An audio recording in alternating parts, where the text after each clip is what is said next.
close things out tonight, our next guest from Congress. He's the ranking member of the House Select Committee on Strategic Competition between the U.S. and the CCP. Please welcome Congressman Raja Krishnamoorthi.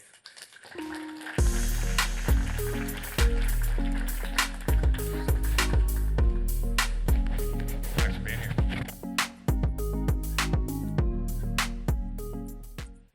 I'm a big fan of starting with the news of the day, so let's start with H200s. Okay. Is it a smart move to sell the H200 chips to China? No. Why?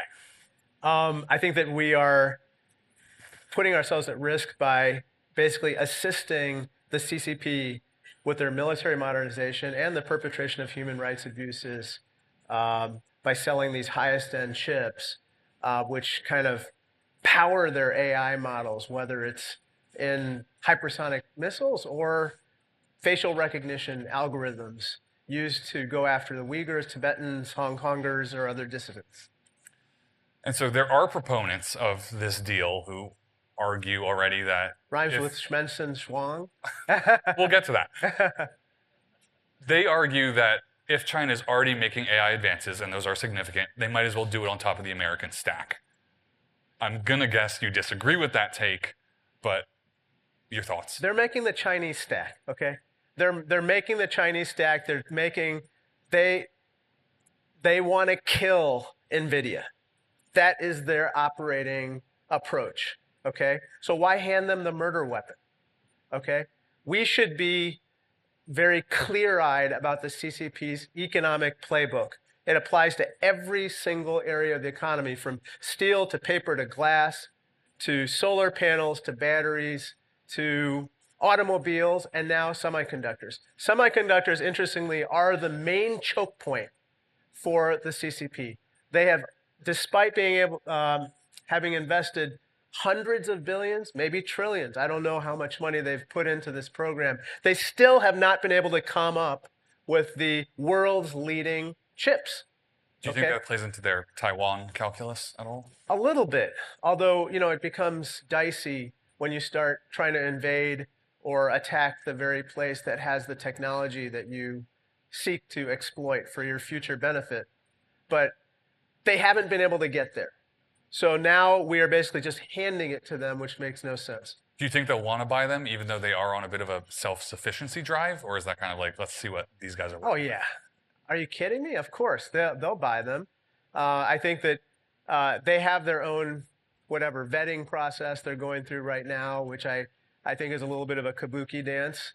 But absolutely, they want their hands on those chips. Remember, they've been trying to get their hands on these chips through other means, whether it's funneling through other countries or maybe even stealing them from other allocations given to countries in the Middle East. So DeepSeek was a huge splash. Do you think we'll get DeepSeek on steroids with something like this? Anything is possible. I'm not really sure about DeepSeek. I mean, we did a little interesting exercise involving DeepSeek, comparing DeepSeek and ChatGPT or some other models. And the way that they train those models is in the CCP style, right? So you ask the question, what happened in Tiananmen Square in 1989? He says, well, let's talk about math and physics instead. And so I'm not sure how intelligent those models are right now. Given this deal, given this arrangement, you have legislation, no advanced chips for the CCP and GAIN AI Acts. Yeah. What happens to those bills now that this is underway? Well, remember, the GAIN AI Act in particular would not only talk about controls, but also prioritize domestic consumption of those chips over foreign consumption. And so regardless of what happens with the export controls that Donald Trump is putting in place, we would still have a voracious need for those chips internally. I want to get back to your poetry earlier, Jensen Huang. What does this arrangement say about his influence in Trump 2.0? I think it's big. It's big, and I think that he is, in my humble opinion, going down a very dangerous path. I told this to him personally as well. When was that? Was that before the sales? Right, yeah. he came to talk to me about this. Look, I think that what NVIDIA has managed to do has been awe-inspiring. I mean, he did it. He told me about the origin story of NVIDIA, which is on the back of a napkin at a Denny's in San Jose. I mean, that's the American dream embodied. That being said, now we also have to worry about our national security, and we have to be concerned about potentially, handing items that could be used to, bring about our own demise in certain ways. Would you want him to testify before the committee anytime soon? That's an interesting question. Possibly. I mean, I think that oftentimes these CEOs want to talk to us in a private setting as well, because they have some very specific concerns with regard to various subjects. And so that makes our job harder. Makes your job harder, makes our job with regard to legislative crafting or whatever a little bit easier. But at the end of the day, we do need to kind of understand, we need to know the facts. And the more candid that people are, the better. So in this U.S.-China race, short-term, medium-term, long-term, do you think it's better for the U.S. to focus on itself, running faster, more efficiently, or do you think it's better off kind of trying to trip up Beijing? Not necessarily trip up, but I think handing somebody, a boost while you are trying to stay ahead doesn't make sense. I think especially in this place where, these semiconductors are so important for modern technology of all kinds. And as I said before, it is a choke point. Just as critical minerals are a choke point for the U.S. in the sense that the CCP has leverage over us with regard to this issue, this is an issue where we have leverage over them. And so the earlier conversation was about the power checkpoint as well, the energy checkpoint. You're seeing a lot of other countries invest in that, China specifically. Big time, yeah. How are you thinking through American energy, especially in relation to this AI boom and other kind of national security concerns? Well, I think that the big, beautiful bill, which I call the large, lousy law, was crazy. It was crazy town. It basically, repeals these tax credits for the creation of new energy sources, which we desperately need to get on the grid to satisfy our demand, even at the same time that demand is going up. So as demand goes up and supply goes down, guess what happens? Prices go up. That doesn't make any sense. It hurts the American people, but it also hurts our ability to lower the price of electricity for industry. And as you know, these data centers are also voracious consumers of industry. And so we are sending all the wrong messages through that particular piece of legislation. I think that alone set us back years. I'm going to be selfish here and ask some future of defense questions as I have you on the stage. The White House published its national security strategy a few days ago. What's your gut reaction? I think I just got it. Or maybe what letter grade would you give it? Wow.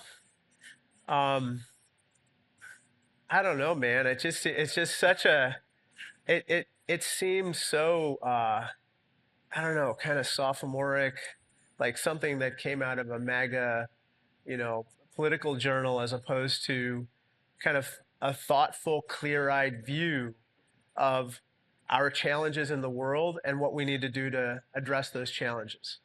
And it also, it sends all the wrong messages too, which I think our allies, friends, partners, but also our adversaries read very carefully. And they derive a lot of either comfort or, concern from those. And then they take actions on their own, right? I mean, the worst case scenario for us is, I don't know, an ally like Japan feeling like, oh my God, these guys are going to let us just go it alone. Let's start up that nuclear weapons program right now. And we're going to go on a crash course to develop a nuclear weapon because we no longer can trust the U.S. as a kind of sacred treaty partner the way that we have for 70 years. That would be like the worst, or Germany and Europe. I mean, you could see any number of scenarios where as you push your friends, partners, and allies away, they hedge. And when they hedge, bad things can happen. Just as when we seem to draw some of our adversaries closer, that shows weakness and that could spark conflict. And to this point about words matter, you sent a letter yesterday to Defense Secretary Pete Hegseth contesting his use of the term G2. Why such a strong reaction? Because, I mean, I think that, again, it is sending all the wrong messages. Our friends, partners, and allies, especially in the Indo-Pacific, do not view the world in that way, in part because Beijing somehow believes that the Indo-Pacific is their sphere of influence. So when you say G2, you kind of suggest almost that the Indo-Pacific region is their backyard. They can do whatever the hell they want with Taiwan and the South China Sea. They can throw their elbows at India, whatever they want to do. And again, it invites aggression. When you invite aggression, it sparks conflict, and conflict could lead to war. Last question here, as we're running out of time. The bottom of that letter has, I think, a half dozen questions you've posed to the Pentagon. Do you expect answers? No. I think I've sent, I think Secretary Hegseth has been a pen pal of mine for the last 10, 11 months. I have not yet received one response. That's not much of a pen pal. I'm very upset. Maybe it's a one-way pen pal. But look, maybe it's because I called for his resignation. I'm not sure. That might have something to do with it. But I mean, the point is this, which is that it feels as though it's amateur hour right now at the Department of War, or whatever they call it now. And when it's amateur hour, that gives comfort to our adversaries. So the only people who are cheering are the folks in Beijing and Moscow and other similar places. Congressman, we're going to have to leave it there. Okay. Thank you for being here.